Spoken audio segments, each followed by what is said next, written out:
নমস্কার দর্শক বন্ধুরা, ইমেজ বেঙ্গল হেলথ কেয়ার অনুষ্ঠানে আপনাদের সকলকে স্বাগত। আজকে আমরা আমাদের মধ্যে পেয়েছি প্রখ্যাত শিশুরোগ বিশেষজ্ঞ ডক্টর অপূর্ব ঘোষকে। স্যারকে আমাদের ইমেজ বেঙ্গল হেলথ কেয়ার আসার জন্য অনেক ধন্যবাদ জানাবো। যে বিষয় নিয়ে আজকে স্যারের সঙ্গে আমরা আলোচনা করতে যাচ্ছি সেটি হচ্ছে নবজাতক এবং শিশুদের জ্বর।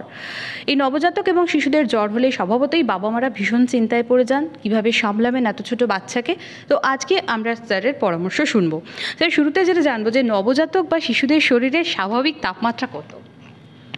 নর্মাল ওই 97.5 টু 99 পর্যন্ত নর্মাল, বাট এনভায়রনমেন্টের সাথে কিছুটা ভ্যারি করে।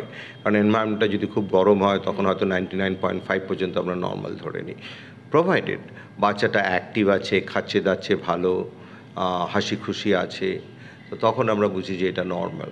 এনভায়রনমেন্টাল টেম্পারেচারটা খুব বেশি আছে, সেটা একটা বড় ফ্যাক্টর।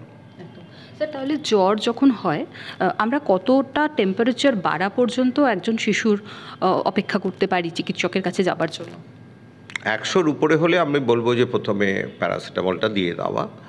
তারপর যদি সেটা পারসিস্ট করে, তার সাথে যদি বাচ্চাটা না খাওয়া থাকে, ঝিমিয়ে থাকে, জ্বরের ওষুধ দিয়ে আমি কমিয়ে দিলাম, তারপরেও বাচ্চাটা ঝিমিয়ে আছে, তখন মনে হয় যে শিশু ডাক্তারের সাথে যোগাযোগ করা উচিত। স্যার, কী কী কারণে জ্বর হতে পারে? মানে জ্বরের তো অনেকগুলো কারণ। জ্বরের কারণ তো অনেকগুলোই হতে পারে, তার মধ্যে একটু বড় বাচ্চা হলে আমরা ভাইরাসটা একটা বড় ফ্যাক্টর, কিন্তু যদি ধরুন একটা 3 মাসের তলে বাচ্চা হয়, প্রথমেই আমরা ভাইরাস ভাবি না, কারণ ওইখানে কিন্তু আপনার দেরি হলে কিন্তু ক্ষতি হয়ে যাবে। তো তার মধ্যে আমাদের আরেকটা বড় ইম্পর্টেন্ট ব্যাপার হচ্ছে যে ইউরিন ইনফেকশন। জ্বরটা যদি থাকে এবং সেই জ্বরটা যদি সর্দি কাশি বেশি না থাকে, তাহলে আগে একটা ইউরিন টেস্ট করে দেখে নেওয়া যে ওর কোনো ইউরিনে ইনফেকশন হচ্ছে কি না। কারণ অন্যান্য অর্গানগুলোর একটু লক্ষণ পাওয়া যায়, মানে ধরুন রেসপিরেটরি ট্র্যাক্ট ইনফেকশন হয়েছে, বাচ্চাটা সর্দি কাশি হবে, পেটে ইনফেকশন হয়েছে, একটু বমি কিংবা পেট খারাপ হবে, কিন্তু ইউরিন ইনফেকশনে কিছুই না হতে পারে, কিংবা শুধু হয়তো একটু বমি হতে পারে, কিংবা পেচ্ছাপ করার সময় একটু কাঁদতে পারে। ওইটা আমাদেরকে একটু চিকিৎসা দেরি হলে তখন কিন্তু কিডনির ক্ষতি হয়। সেই জন্য আমরা ইউরিন ইনফেকশনটাকে আর্লি ধরতে চাই। আর 3 মাসের তলে যদি ইউরিন ইনফেকশন হয়, সেটা একটু সিরিয়াস ইনফেকশনই হয়। সেই জন্য সেই ক্ষেত্রে আমরা early detection and early treatment, কারণ ওইখানে ওরাল মেডিসিন কাজ করে না, ইন্ট্রাভেনাস অ্যান্টিবায়োটিক দিতে হয়। সুতরাং 3 মাসের তলে যদি কারো ইউরিন ইনফেকশন হয়, কিংবা এমনি অন্য ইনফেকশন হয়, ব্যাকটেরিয়াল ইনফেকশন, ইন্ট্রাভেনাস অ্যান্টিবায়োটিকের দরকার পড়ে। ঘন ঘন জ্বর এবং অনেক ক্ষেত্রে দেখা যায় যে জ্বরটা অনেক দীর্ঘ সময় ধরে শিশুটির রয়েছে, সেক্ষেত্রে কি আপনারা পরীক্ষার কথা বলেন? দেখুন, ঘন ঘন জ্বর বলতে কি বোঝায়? আমরা on an average Indian figure হচ্ছে 4.2 to 8.7 পার চাইল্ড পার ইয়ার। কিন্তু কারো যদি 12টা ইনফেকশন বছরে হয়, কিন্তু বাচ্চাটা হেলদি, বাচ্চাটা গ্রো করছে ভালো, ইন বিটুইন ফিভার, হাসি খুশি সব ঠিক থাকছে, তাহলে হয়তো আমরা বলবো যে এটা নর্মাল। যদি না তার কোনো টিউবারকুলোসিসের সাথে কন্ট্যাক্ট আছে। কিন্তু মনে রাখতে হবে যে টিউবারকুলোসিসের জ্বরটা সাধারণত কন্টিনিউয়াস হয়, আর সর্দি কাশি জ্বর আবার কমে যাচ্ছে, ভালো হচ্ছে, তো হবেই। যেসব বাচ্চা একটু ডে কেয়ার সেন্টারে যায়, এখন অনেক বাবা মা চাকরি করে, ডে কেয়ার সেন্টারে যায়, তাদের জ্বরজারিটা একটু বেশি হয়। স্কুলে গেলে 1.5 থেকে 2 বছরের বাচ্চা স্কুলে যাচ্ছে আজকাল, প্লে স্কুলে, তো তখন তাদের জ্বরজারিটা বেশি হয়।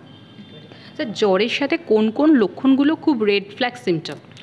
কোনো লক্ষণ না থাকাটা হচ্ছে সবচেয়ে বেশি রেড ফ্ল্যাগ। শুধুই জ্বর, অনেক সময় অনেক বাবা মা দেরি করে আসে যে শুধুই জ্বর বলে, কিছুই নেই, কেন দেরি করলেন? বলে ডাক্তার কিছুই তো ছিল না, শুধুই জ্বর ছিল।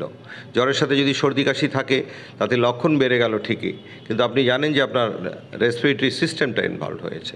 জ্বরের সাথে যদি বমি পেট খারাপ হয়, তাহলে আপনি জানেন যে আপনার গ্যাস্ট্রোইন্টেস্টাইনাল সিস্টেমটা ইনভলভ হয়েছে। জ্বরের সাথে যদি আপনার জ্বর খিঁচুনি হয়, তখন হয়তো আপনি বুঝতে পারেন যে না, আমার নার্ভাস সিস্টেমটা এফেক্টেড হয়েছে, ব্রেইনটা এফেক্টেড হয়েছে।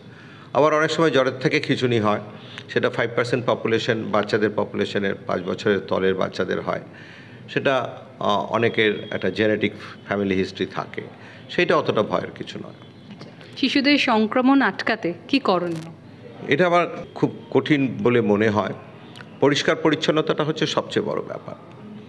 আমি প্রায়ই দেখি এটা নিয়ে আমার প্রায় অনেক সময় নষ্ট হয়ে যায়, যে ওই কোমরের মধ্যে একটা কালো সুতো, লাল সুতো, হাতের মধ্যে, গলার মধ্যে, তার মধ্যে ফাঙ্গাস হয়ে যাচ্ছে।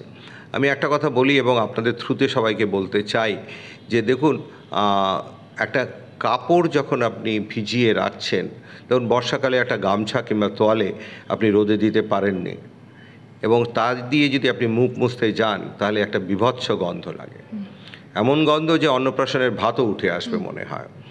তো ওই সুতোগুলোর মধ্যে তো ওই জার্মগুলোই গ্রো করছে, কিন্তু কিছুতেই বাবা মাকে বোঝাতে পারি না।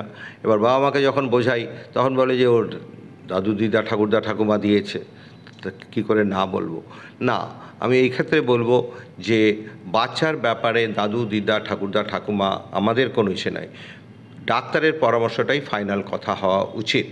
ডাক্তার যদি বলে যে আপনি কার লাগান তাহলে লাগাবেন, কিন্তু আপনি দু নৌকায় পা দেবেন না। একদিকে আপনি পরিষ্কার পরিচ্ছন্ন কথা বলছেন যে পরিষ্কার পরিচ্ছন্নতাই পরম ধর্ম, আর আরেকদিকে কালো কালো সব সুতো, নোংরা সুতো গায়ে লাগিয়ে রেখেছেন, এটাকে দু নৌকায় পা দেওয়া বলে। আপনি এলোপ্যাথিতে বিশ্বাস করুন, এলোপ্যাথি কখনো এসব বলবে না। যার জন্য সেন্ট্রাল গভর্নমেন্ট রিসেন্টলি অর্ডারও দিয়েছে কোনো ডাক্তার, নার্স কিংবা হেলথ ওয়ার্কার এলবোর তলে কোনো রকমের কোনো কিছু রাখতে পারবে না। If you are in work তুমি রাখতে পারবে না, কারণ ওগুলো ইনফেকশনস ছড়িয়ে ফেলে ওতে। স্যার, জ্বরের সময় শিশুকে কিভাবে রাখতে হবে? জ্বরের সময় প্যারাসিটামল দেবেন, ঘরটা একটু ঠান্ডা রাখবেন, প্রচুর পরিমাণে জল খাওয়াবেন, আর তারপর জ্বরের কারণ অনুযায়ী দিতে হবে। যদি মনে হয় সর্দি জ্বর, নাকটা বন্ধ হয়ে গেছে, একটু নাকের ড্রপ দিলাম।